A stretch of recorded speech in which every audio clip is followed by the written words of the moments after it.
ሰላምን አደለ በመስቀሉ ለሰው ልጅ ሰላምን አደለ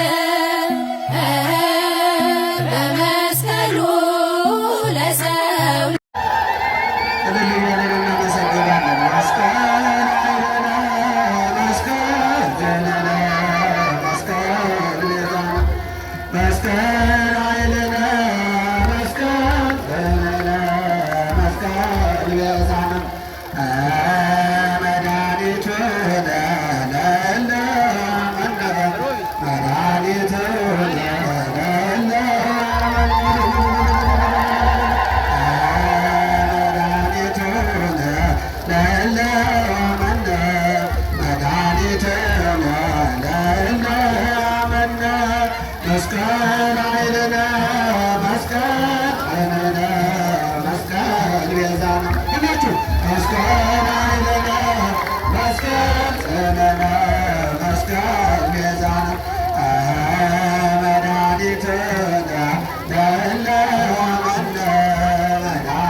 ሴቶች ተብለው ሴቶች የሚዋረዱበት በቁጥር ላይ ተጨምረው የማይቆጠሩበት ዘመን ያ ዘመን አልፎ አምላካችን መድኃኒታችን ኢየሱስ ክርስቶስ ሴት በሆነችው ከድንግል ማርያም ያለ ወንድ በግብረ መንፈስ ቅዱስ ተወለደ።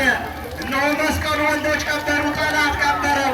እነሆ እሌኒ ንግሥት በስዕለት ከእግዚአብሔር ጋር ተነጋግራ ከ300 ዓመት በኋላ መስቀሉን አውጥታ ለሕዝብ አስረከበች፣ ለክርስቲያኖች አስረከበች። ስለዚህ ምንድነው ይህ መስቀል ታሪኩ? ብዙ ስራ መስቀል አበባ ነውባ አበባ አደይ አበባ ነሹባ አበባ